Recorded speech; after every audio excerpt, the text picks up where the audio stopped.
The next hour is going to look at two main issues. We're going to concentrate to start with on the new TSA Quality Service Framework. Those of you will know that we introduced this at last year's conference. And this past year, we've been refining the QSF, Quality Service Framework, against a series of test bed audits. A number of organisations very bravely put their hand up and said, would like to trial this in an audit.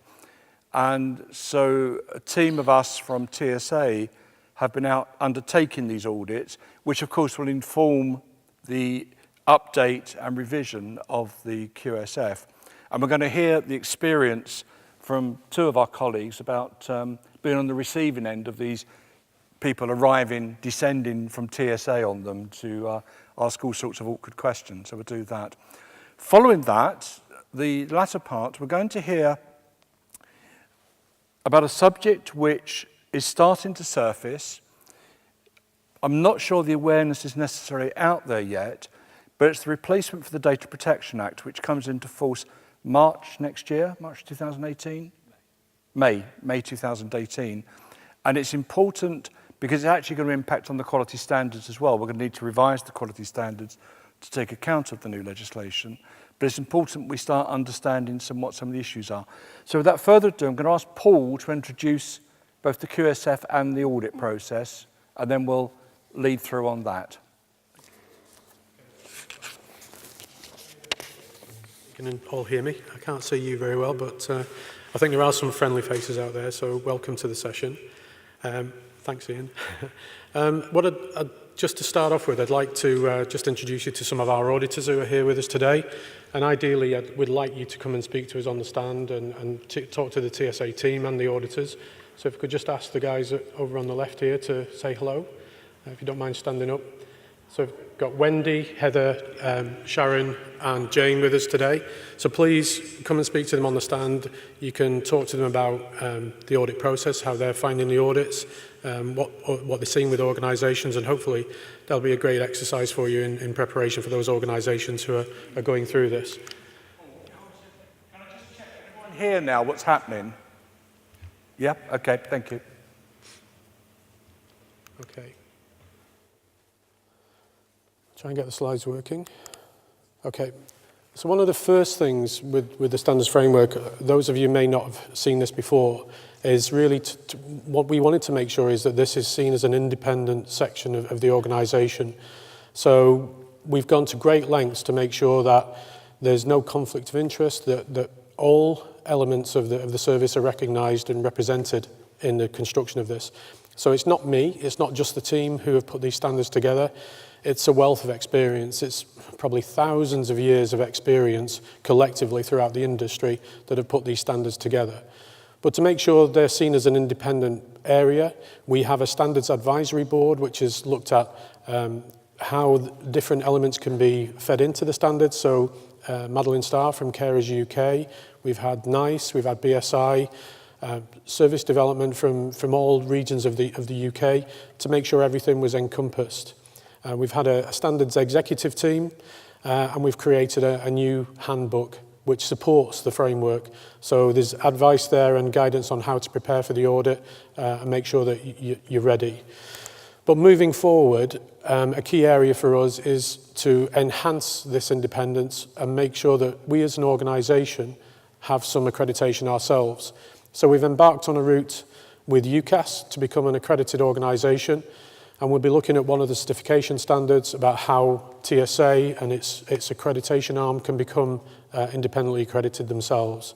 So that talks about having a committee so that you can make sure that there is no conflict of interest, and we're separate from the membership and from the auditors themselves. So the auditors are self-employed people, they're not part of the organisation, but we include them in a lot of the development because they're getting a lot of feedback from the organisations, and we're going to develop them as a team. So again, just to refresh you, this is how the framework looks. There are 10 main standards which really underpin all the elements of service delivery. You'll see that the 10 round the sides there, and then we've got the types of service delivery modules that are available. So what you would expect: telehealth, monitoring, telecare monitoring, installation services and responder services. But we see that this can then grow. We can introduce new areas such as GPS tracking. At the moment there's no real guidance operationally about how to use GPS tracking. So that could be an area that we'll look at with experts to make sure that we cover that kind of service delivery. But again, this can grow into new areas, app development, it can be wellness devices, wearables, lots of different things. So that guidance will be there to help people. One of the key themes about this framework, and one of the things that we're really, really proud of, is the fact that this now puts the user and the carer front and centre of what the standards are about. And if you look at that wheel that was on the previous slide, they are the top of that section, and that's done deliberately because really that's what this service is about.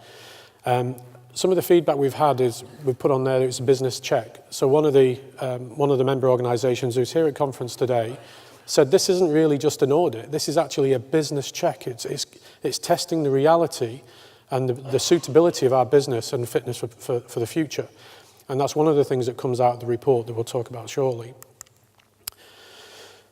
So this is what the standards look like now. For me, they are really radical in the way they look. They are fresh. They tell a story. The graphics on here that were developed by Twist and Shout, who are in the exhibition, are really great. They actually bring this document to life. And what we're really pleased on is for the first time we've moved from an outputs-based standard to something that's outcomes-based. And for us, that's where organisations can be unique in their service delivery. With the old standards, we had probably 140 organisations who'd gone through the Code of Practice framework, but we were dictating to them how that service should run. And that really, in today's day and service delivery, is not appropriate. So we've developed something that can allow the organisation to be unique. And here's some of the key features, emphasis really on quality, safety and security. Those are the three key elements about this. We want the service to be safe, we want that service user to feel secure, and that the services are high quality. And as I said, it does put the focus on the people. But what we like about the framework as well is it has a nice balance between this operational guidance but the strategic elements. I think, again, in the past, it was criticised because it was dictatorial, top-down approach, but there's more than that now. This is an all-encompassing framework and gives a lot of guidance. And one of the key things through this is that we've actually got a module now about continuous improvement and innovation, because what we'd like to see is that organisations don't just think about what they're doing now. We want them to grow, we want them to develop and look at new ways of doing things so that that service can innovate and constantly improve. And as I said, we've got individuality of service here so that people can do things in their unique way. For us, an outcome is really about how the end product, how you get to there, is not really of that much importance so long as the outcome is safe and secure. And we've now proven that it can apply to more than just service delivery. In the awards tonight, you'll see that there are 2 supply sector organisations who've gone through the accreditation, and that's been really, really successful. This is a reminder of a debate that was going on in the House of Commons earlier this year. Unfortunately followed the death of a service user. And the then minister, and unfortunately he lost his seat in the last election, recognised the importance of the standards, and his intention was to make sure that all organisations that commission services are aware of the standards and what they should be putting in their specifications, but also that organisations take the reasonable steps to make sure that they are safe and secure. And for us, there's really only one way of doing that. This gentleman, David Mowat, has now been replaced by Jackie Doyle-Price, and there are discussions taking place with the Minister at the moment to make sure that we get that message out to all those parties. So in development of the standards, it was key that we got feedback from all the members, all those interested parties that I talked about. But as Alan said, it was then important to make sure that these were tried and tested. So all the feedback has now been absorbed within the standards, and that's now been put into the final release, and we've been testing them across the country. And you'll hear from a couple of the service providers today who will tell you about their experience. But all the information that I've received so far, all the feedback I've seen is that people are saying this is a fantastic opportunity to see how your business should develop. The report gives you much more information, but I think one of the key areas, and I'm sure Karen and Anne will attest to this, is that preparation really is the key.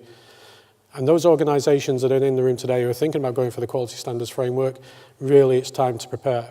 It doesn't matter when your audit is due, we really need to start looking at this now. And the advice I've been giving to people, we are starting to get a lot more inquiries about the quality standards framework, and we're giving this same information. Start looking at it now, look at the standards, read them, digest them. If you don't understand about them, contact us, we are there to help.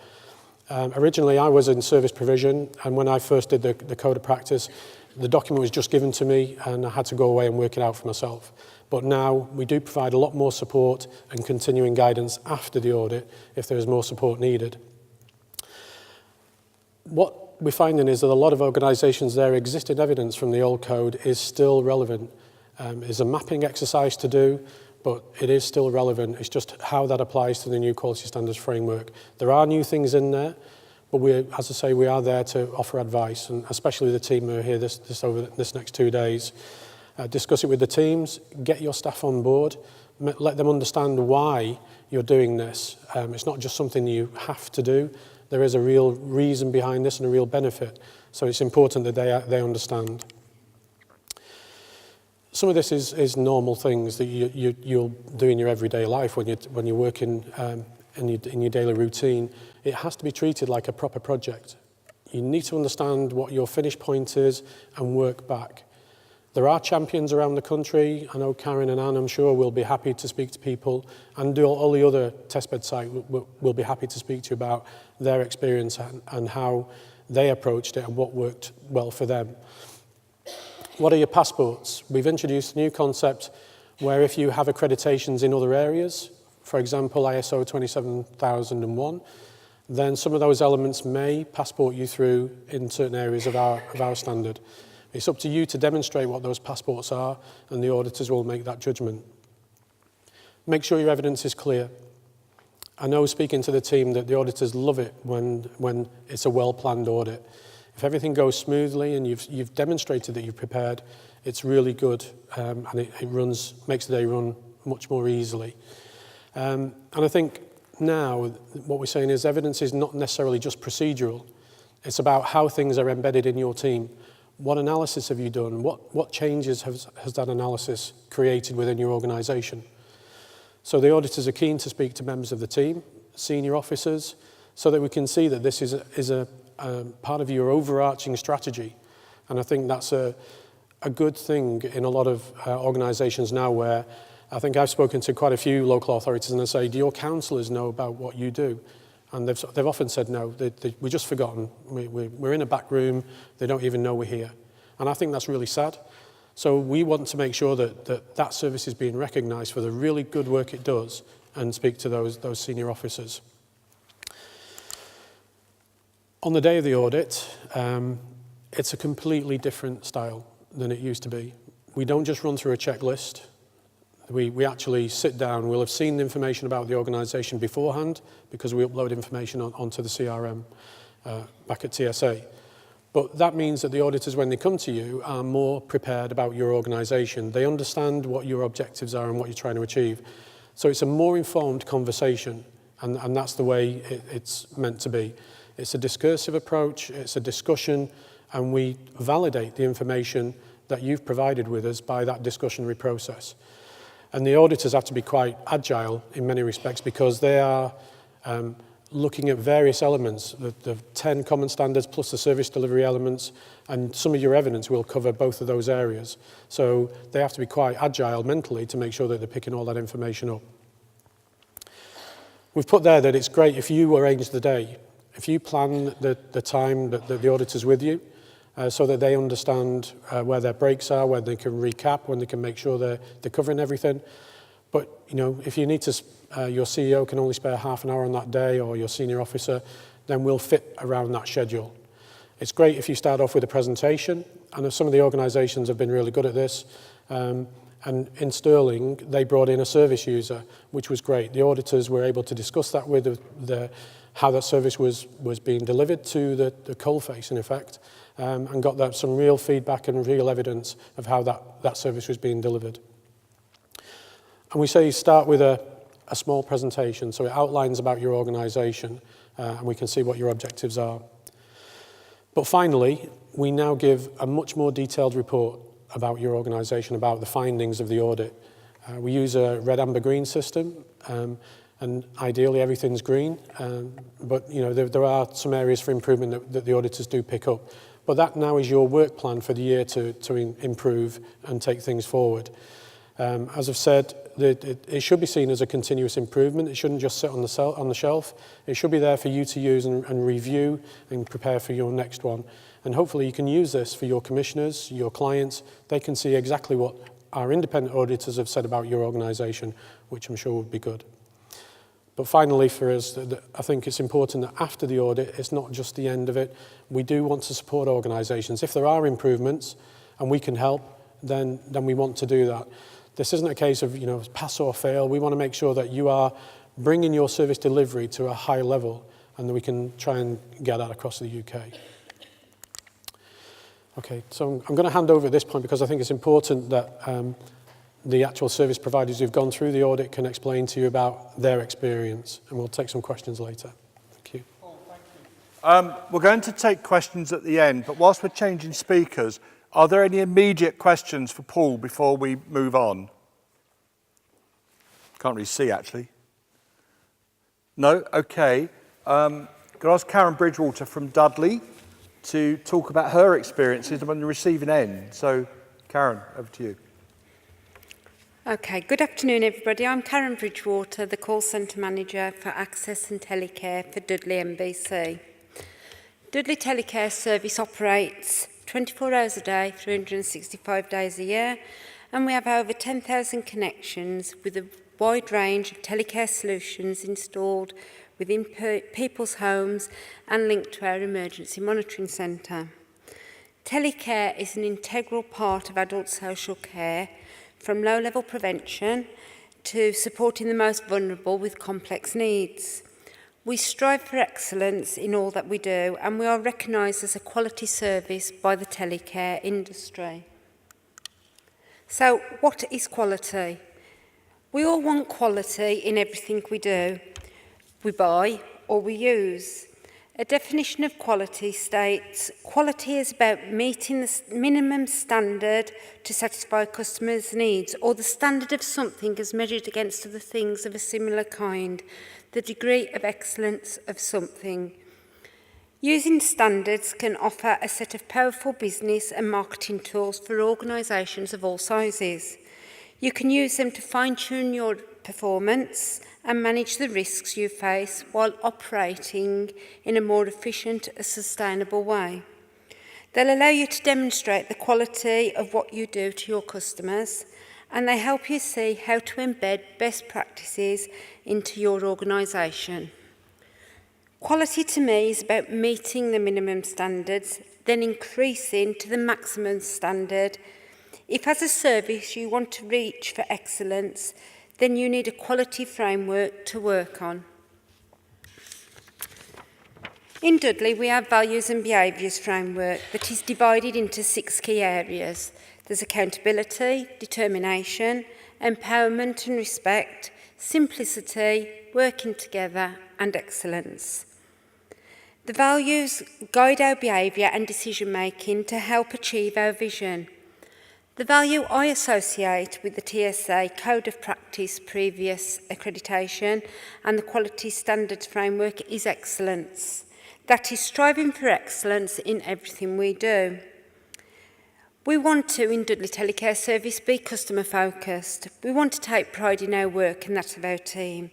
We want to be committed to high standards, to celebrate success and good practice, to regularly review and look to improve, to encourage creativity and innovation, to learn from our mistakes when things go wrong, to look outwards to other examples of best practice, and we want to plan ahead.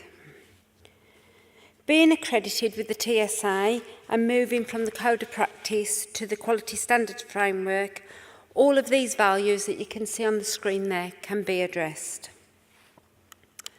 So prior to the QSF, for the last 10 years, Dudley was completed the annual Code of Practice. We adhered to all versions of the Code of Practice and we were successfully accredited for them. The Code of Practice detailed that a full audit would take place every 3 years, but in Dudley, we treated every year as a full audit.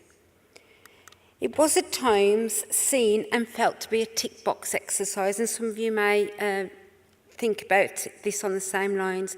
It didn't really have any meaning at times. We felt that efforts had been put into evidence things and evidence the service, but it wasn't on the auditor's checklist, so it didn't matter. They didn't want to know. And at times, this wasn't even looked at. So when preparing for the audit, we had to ensure that we had every piece of evidence that the Code of Practice requested, which at times was demanding. The Code of Practice could be very prescriptive. It did not always allow good practices to be identified and discussed. It was subject dependent on the auditor that you had on the day. Time-consuming to collate evidence that wasn't even looked at, and it questioned, was the Code of Practice fit for purpose for all of its members? However, on a positive note, it forced us in my service to review our policies and procedures every 12 months as a minimum. It benchmarked us in the industry and it evidenced and helped us achieve platinum status. The new QSF process. The old has gone, the new's come in. So the QSF, it had been streamlined to give clear guidelines on what evidence could be used, but it wasn't a must. You have got to have this. It wasn't that. It was, this could be useful, or you could use this piece of evidence. It was a relaxed process, which gives members the opportunity to raise the profile of their service and demonstrate good practice. It was easy to read guidelines which was on 2 pages, and it detailed the evidence that could be used to demonstrate the competency.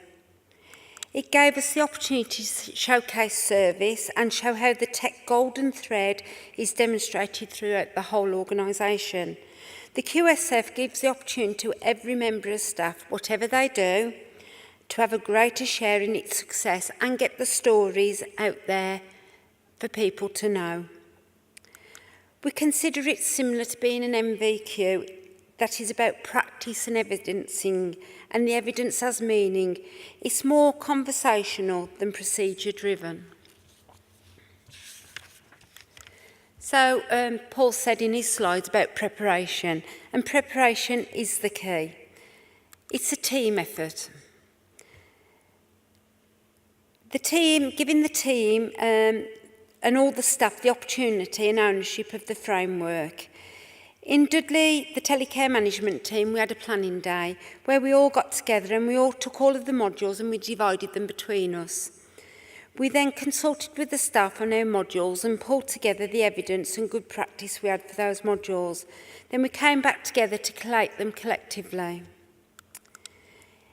Involving senior management, it is crucial that senior management know what the QSF is and what we want to achieve. I sent a copy of all the modules to our Chief Officer and Head of Service for them to look at and discuss before the audit took place. This then ensured that the tech golden thread is embedded within the organisation and that you're not doing it alone, that they are on the journey with you. And it was quite evident from our audit that the golden thread was actually there. Looking at the evidence that we had to support the QSF modules and what was needed to achieve the framework gave us an insight in what we had, what we needed, and what was not required.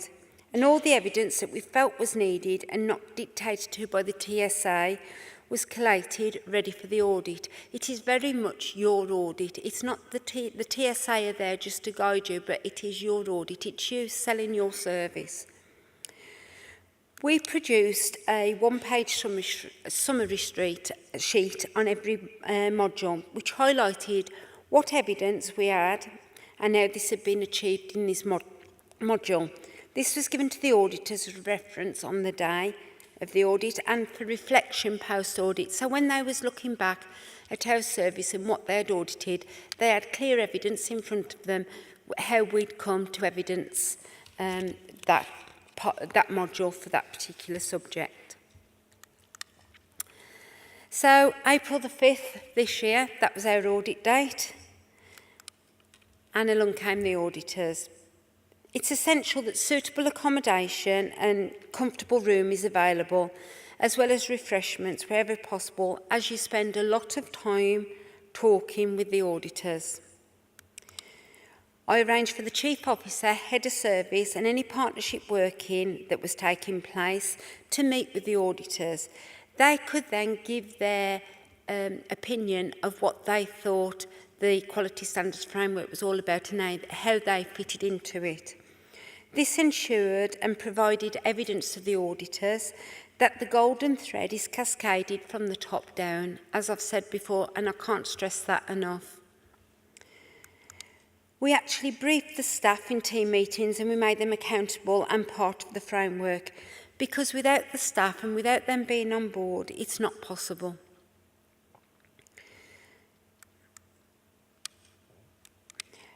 And determine as a management team what evidence to send electronically to the auditors prior to the audit. So we got together and we said, well, what do the auditors need?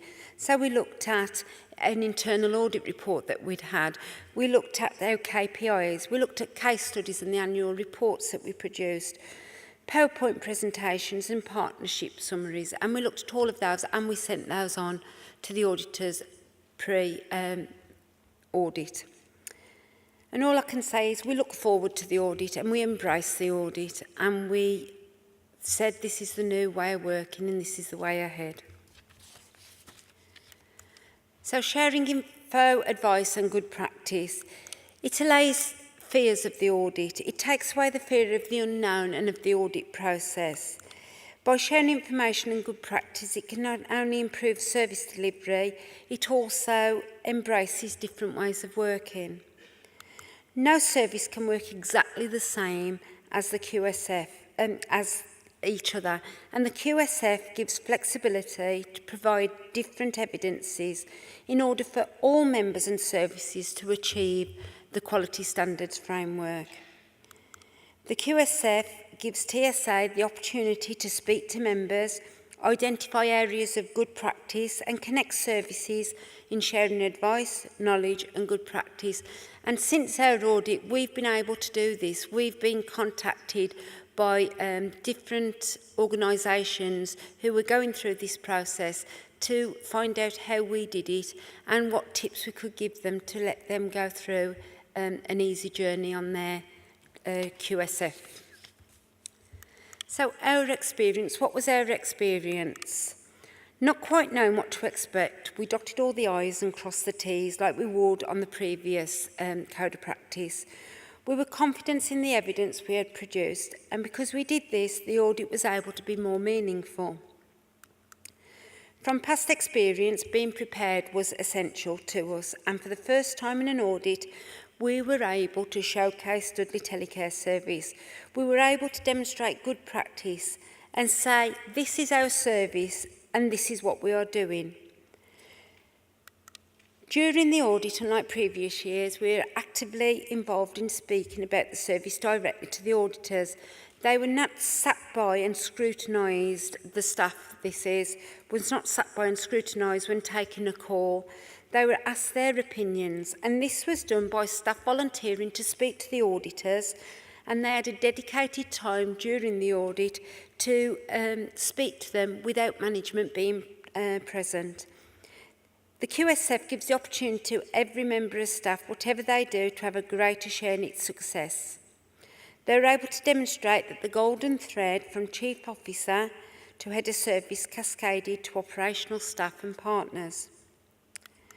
Relaxed and open discussions regarding service delivery, performance, partnership working, policies and procedures, to mention a few, that were challenged at times by the auditors. Yeah, you do get challenged. And all involved enabled us to demonstrate our passion and commitment to delivering a person-centred service. Valuable and immediate feedback at the end of the audit gave us a key message to relay back to senior management and to the staff and let them have a pat on the back for a service well done. A detailed post-audit report, as Paul has just already mentioned, evidenced a successful audit and was the first local authority to be credited to the Quality Standards Framework. The impact we had from doing the Quality Standards Framework was that we had a voice and we were in control. So, I put it to you, if you want a quality service, if you want standards to follow, and you want a framework to work with, don't delay it, QSF it today. And we honestly mean that. Do it. If you want to come and see us, we have got a stand at the conference. We're in stand 48 and we'll happily discuss, or contact us and we'll give you our version of what happened and give you pointers in what we did to help you get your accreditation. Thank you. Karen, thank you very much for that. I was one of the auditors that turned up on Karen's doorstep, and I must admit, I was made to feel very welcome, as indeed were the other auditors as well, so thank you. Any quick questions, but we'll take them at the end. No? Okay, let's move on. I'd like to introduce Anne Steele from East Renfrewshire, who went through a similar experience to Karen, having been on the end of a testbed audit. So over to you, Anne. Okay, first of all, I'd like to say note to self and a warning to the rest of you. Make sure you understand what the brief is before you agree to do anything, because I actually thought I was coming here to facilitate in a workshop. So here I am. So there were 3 partnerships in Scotland who went through the new Quality Standards Framework audit. Sorry, Chris, I'm not sure if you're in the room, but we can claim in East Renfrewshire to say we were the first in Scotland, only because Chris agreed to actually swap dates with us. So Paul had asked me to come along and tell you a wee bit about our journey, and I actually thought there's a wee bit more than this. There's a longer journey for me, not just about where we are now, but about where we've come from. So my role in East Renfrewshire, I'm based in strategic services, and I have a dual function role. So being part of the commissioning team within strategic services, it's my job to make sure that tech has visibility and that it's also embedded throughout the plans and the strategies that we develop for the Health and Social Care Partnership. My other role, my other hat, is I'm the service manager for technology-enabled care, so I actually manage the operational day-to-day business of the service. We didn't always have that visibility, and if I rewind 12 and a half years ago, when I first came to East Renfrewshire, I came to manage a home care service, and it was, oh, by the way, you'll be managing community alarms as well. And at that stage, it was a simple button and box service that we had. We had no budget for equipment. We had 2 members of staff that were part of the community alarms and home care budget. We had to depend on short-term ad hoc pocket funds from the area committees to go and buy some more. Some of our alarms were over 10 years old. So when I think about the journey that we've taken from them to where we are now, and that has been supported by Scottish Government and some of the funding that they've been able to give to us. So I thought it might be interesting for people. I didn't want to repeat maybe what my colleagues were doing here, to tell you a wee bit about our journey in East Renfrewshire and probably my journey too. So, as I say, we had a very basic button and box service, but by some funding that we got from the Telecare Development Fund from Scottish Government, we had started to make some real changes to replace some of our old equipment, to start to develop what our services looked like, to try and raise awareness of how telecare and community alarms could actually support our residents that lived in East Renfrewshire. So first part in this journey was to actually register as members with the TSA and to put ourselves forward for the original Code of Practice in 2011. At that time, we didn't have an in-house responder service, but we were keen to make sure that the services that we did provide were of a good quality, of a good standard, that would keep people safe in the community. We did have procedures, but we wanted to make sure that we had the right procedures, and so the Code of Practice for us gave us a benchmark. It gave us, each of the models gave us a standard that we could make sure that we had the right processes and the right procedures to keep our people safe. We applied for accreditation in 2 areas, for installation and for monitoring. And how we went about it was, I think Paul mentioned the importance of project planning. That's exactly what we did. We created a project plan, and this is just a wee template that we used in terms of our milestones and what we wanted to achieve at different stages. Then we sat down and we did some gap analysis. That was the first exercise that we did. So we looked at all the procedures and everything that we already had, and we created a matrix and we listed all the current codes of practice and identified all the gaps that we had that we knew that we needed to work on. Then we made checklists for all the roles that we had in terms of our call handlers, our assessment, the people that went out and did assessments, etc. At that point, we didn't, as I say, we didn't have a responder team. But with 2 members of staff who did mostly everything. So we needed to make sure that as the installation work that they had, that they were following the correct procedures, etc. So once we'd done the 2 exercises, we created an action plan. And we also realised that there were a lot of new documents and forms that we had to create as part of that. And as part of implementing all our new procedures, we made sure that we held regular team meetings, etc., with staff. It was also important for me to make sure that we created some way of controlling the information and the forms that we created in the procedures so that we could index them to make sure that any future changes would be documented as well. And each of the procedures had a reference to that part of the TSA Code of Practice on it. The following year in 2012, we applied for accreditation for our full range of services because at that point we had developed our in-house telecare responder team. Again, we used the Code of Practice to establish all the remaining processes and policies that we needed, and we were successful in achieving accreditation in all our business areas. So roll on another 5 years, we were approached by TSA, as were a number of our colleagues, to be one of the test beds for the new quality standards framework. And if anybody knows anything about East Renfrewshire, we have difficulty in not putting our hands up for stuff. So we agreed to undertake the new framework. So again, we decided, well, how are we going to do this? We again created a project plan. We developed a self-assessment matrix to do our gap analysis, and we listed every single item that was on the new framework.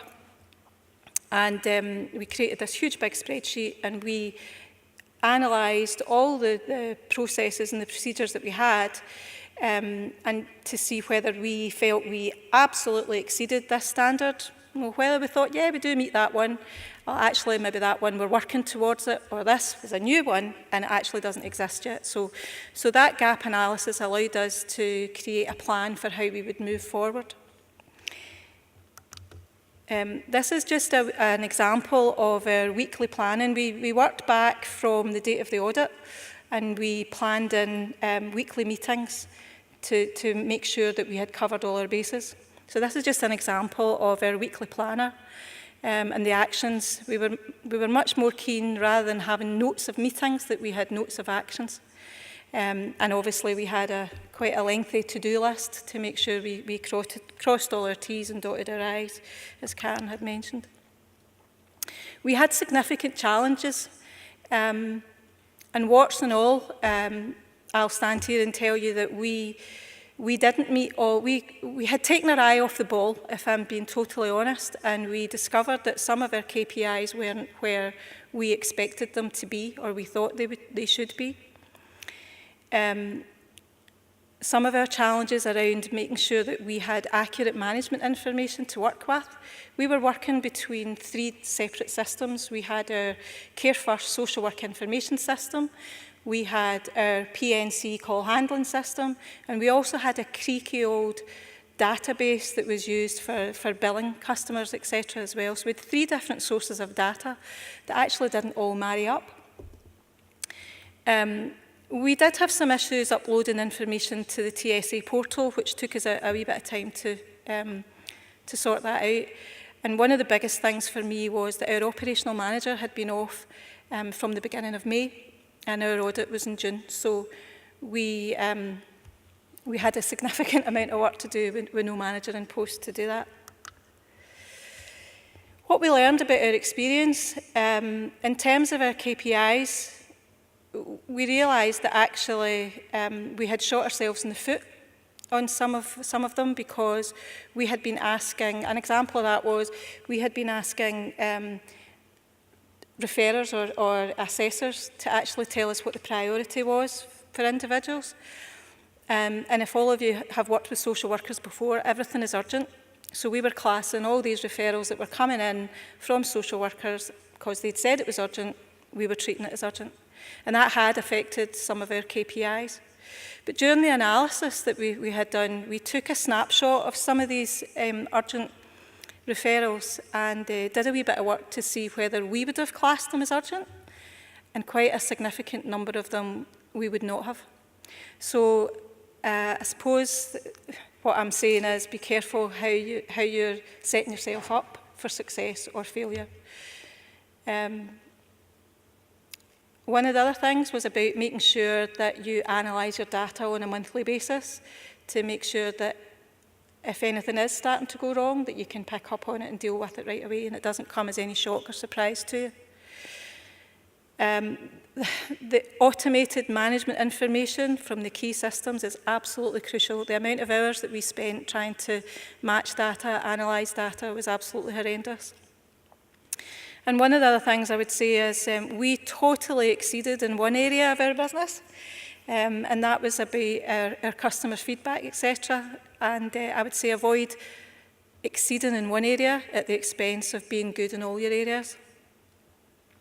We were totally brutal with ourselves during our self-assessment before the audit, which actually I think turned out to be in our favour, because prior to audit we had already put an improvement plan in place and had already started to pick up on a lot of the issues that we had already discovered ourselves.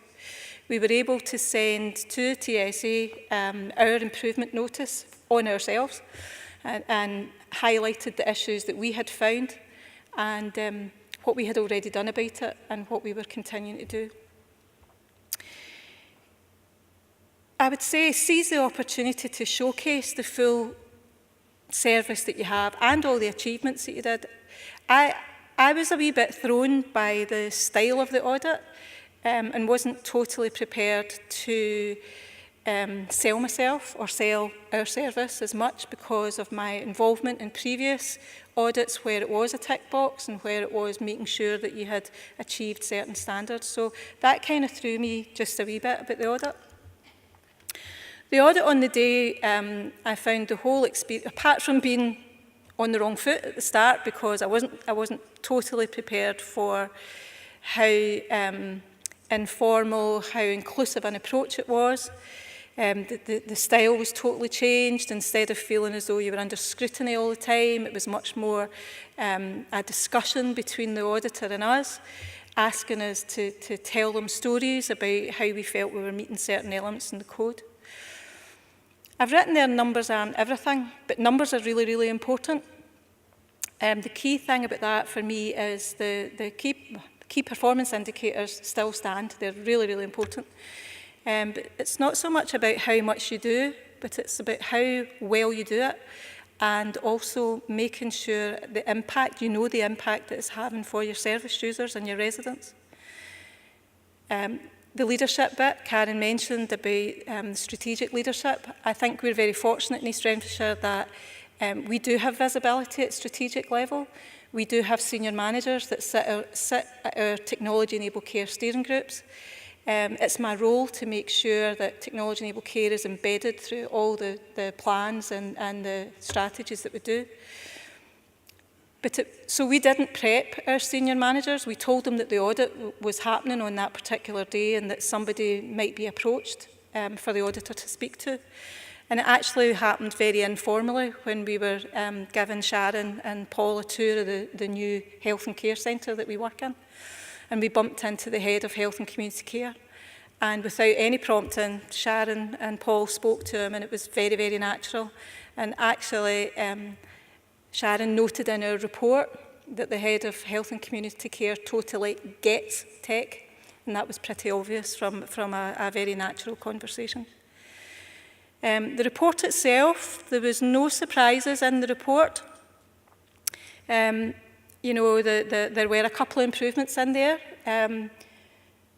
that we totally expected, but we were really pleased with the positive nature of the report that was sent back to us, highlighting all the good stuff that we were doing and not focusing so much on the areas that we needed to improve, although they are really, really important.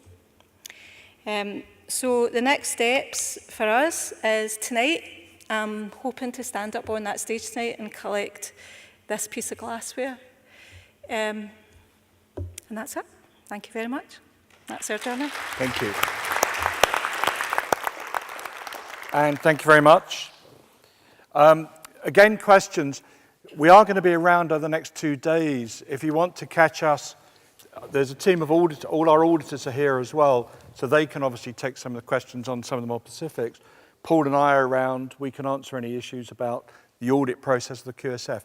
But I'd like to move on now for the last segment of this session and ask Michael Ainsworth to introduce us to the delights of the change about to come our way with data protection. So Michael, over to you. Good afternoon, I'm Michael Ainsworth and I'm a solicitor at the law firm O'Connors LLP. I'm going to talk to you about data protection, or more specifically, the GDPR. You'd think that should be quite straightforward, but in fact, it's a topic made up from various ingredients. You've got existing and new UK law, European law, cybersecurity, and lots of acronyms, which when mixed up together makes quite a complex recipe. I'm therefore going to try and give you a flavour for what the GDPR is about, what changes might be relevant to you, and where to find help if you need it. So, what is the GDPR? GDPR stands for General Data Protection Regulation. It's a piece of European legislation that will be directly applicable across all the EU. The aim of the GDPR is to tighten up existing personal information handling practices. And when does it become applicable? It'll be applicable on the 25th of May 2018. Of course, we already have the UK's own Data Protection Act, but in the coming months, you may also hear mention of the Data Protection Bill. This is a new piece of UK legislation which is likely to sync with the GDPR and will replace the existing Data Protection Act. The UK bill has a few functions. One function is to make UK data protection law Brexit-proof. It will keep the GDPR alive post-Brexit. Another function is that it contains some specific details the GDPR left to individual member states to decide. Therefore, both the bill and the GDPR will need to be read side by side, which increases the complexity. So, why should it matter to you? The potential ramifications for breach of the regulations are severe. They include possible penalties of up to the greater of 20 million euros or 4% of annual worldwide turnover, possible claims from affected individuals for compensation, and possible criminal liability for directors and senior managers. One important concern which shouldn't be underestimated is adverse publicity potentially leading to reputational damage. I also understand that the TSA's own quality standards framework may include some examination of if an organisation is addressing GDPR compliance. To help you get a feel for how the Information Commissioner's Office is thinking about exercising its powers, I think it may be helpful if I read out a recent quote directly from the Information Commissioner herself, Elizabeth Denham, concerning the threat to organisations of massive fines. She says, "Don't get me wrong, the UK fought for increased powers when the GDPR was being drawn up. Heavy fines for serious breaches reflect just how important personal data is in the 21st century. But we intend to use these powers proportionately and judiciously. And while fines may be the sledgehammer in our toolbox, we have access to lots of other tools that are well suited to the task at hand and just as effective. Like the DPA, the GDPR gives a scale of sanctions to help organisations comply: warnings, reprimands, and corrective orders. While these will not hit organisations in the pocket, their reputation will suffer a significant blow, and you can't insure against that."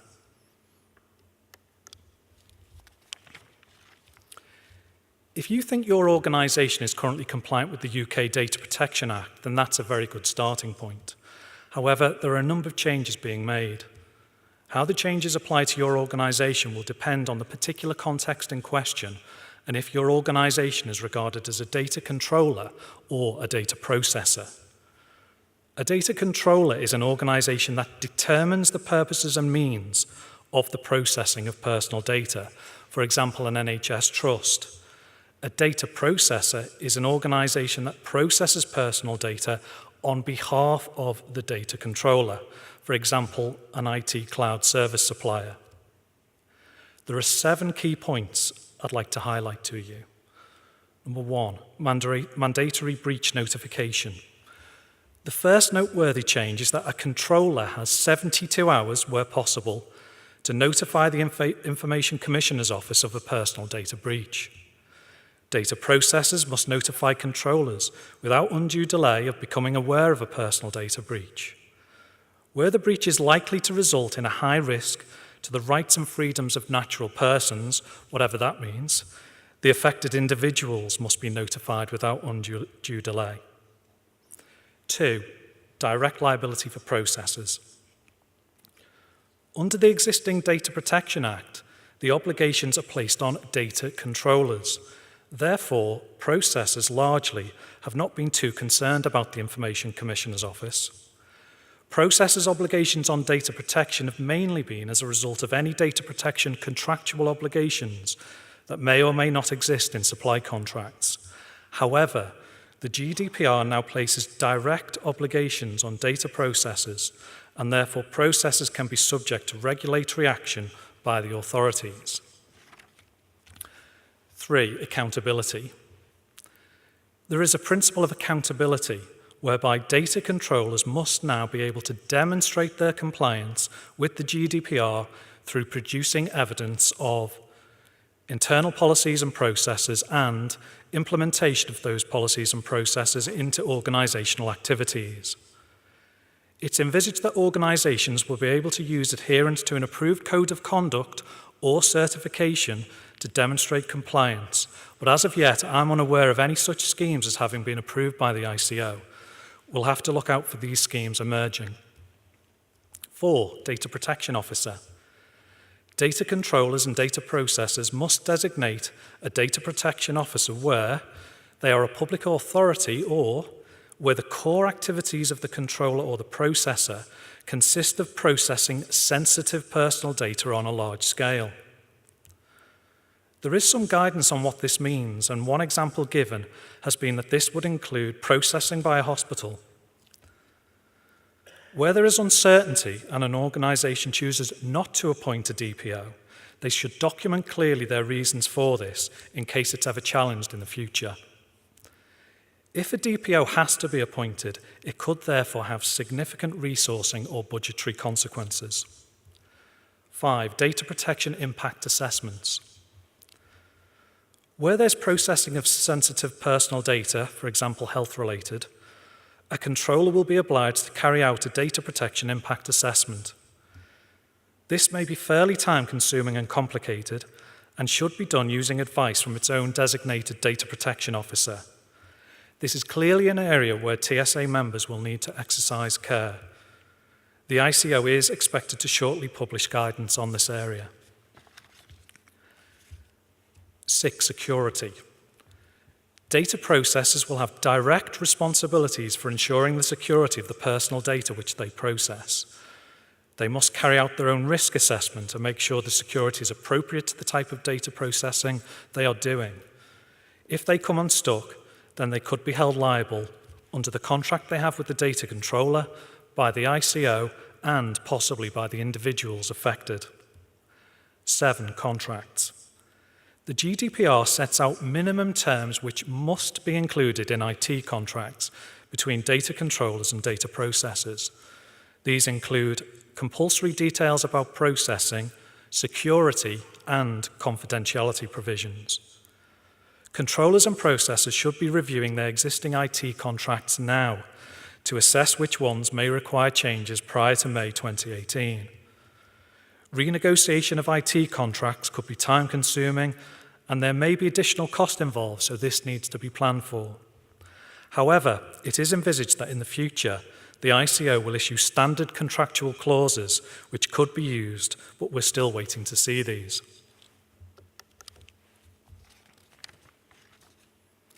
So, where'd you get help? I'm sure TSA members may have very different existing knowledge levels on the GDPR, but if anyone does feel in need of help or guidance, I'd suggest the following useful resources. The ICO website holds some very helpful guidance on the GDPR. There's a 12 steps to take now document, a getting ready for the GDPR checklist for SMEs. They're producing many other guidelines, which they're going to make available before May 2018. They have a newsletter and a telephone line for queries. The Information Governance Alliance is intended to be a single point of truth for health and care organisations and arm's-length bodies affected by GDPR. They have plans as well to cascade down their own guidance on their website on many relevant GDPR subject matters. And they also have a monthly newsletter which can be downloaded. However, they won't answer individual queries. The TSA will be monitoring closely developments on the GDPR and intend to include links to useful sites with official guidance on its own website. And of course, if you have any individual queries, I'll be here at the conference for the rest of today and tomorrow, so please feel free to come and speak to me or drop me an email anytime. The complexity and number of changes may be quite daunting, but I do, however, think there are lots of opportunities for TSA members to work together to achieve successful GDPR compliance. The key will be to act now and to use guidance available to understand how best to implement processes, which will evidence that you've taken the obligation seriously to ensure that individuals' data is securely and fairly handled. Thank you very much. Thank you very much, Michael. We've probably got a couple of minutes, very tight couple of minutes for any questions for any of the panel and any of the subjects. Anybody want to start the ball rolling? Or are you so sort of overwhelmed with information that... Look at that, we've explained it very well then, obviously. As I said, we are all around for the next couple of days. If you've got any queries on the GDPR, obviously, the person to go to is here. Any queries on the QSF, any of the auditors, any of the team up here, please come and talk to us. For those members who are looking at the QSF, should we or shouldn't we? Should we go through it? Should we take the plunge? Hopefully you've heard today that it's actually not that bad an experience. It's actually a very positive experience. And I think certainly the 18 testbed audits, the feedback from all of them has been, this has been a fabulous business tool. It's really enabled us to look at our organisation, to look at where our strengths are and to look at what we need to put right as well, because it's not all roses necessarily all the time. But there is a lot of help out there as well. And we now have these 18 testbed sites, all of whom have signed up to be there as advisors if you need it, to ring. You've got the office and you've got the auditors. So please push ahead, because this morning we had a discussion prior to the presentation by David Bean. We had a discussion with CQC about the boundary between standards and regulation. And that boundary is starting to blur. So I think we need to get ourselves very well equipped, and organisations need to be equipped for that. So again, I'd like to thank our speakers today. So can we show our appreciation, please, in the normal way for them? Thank you. Thanks, guys.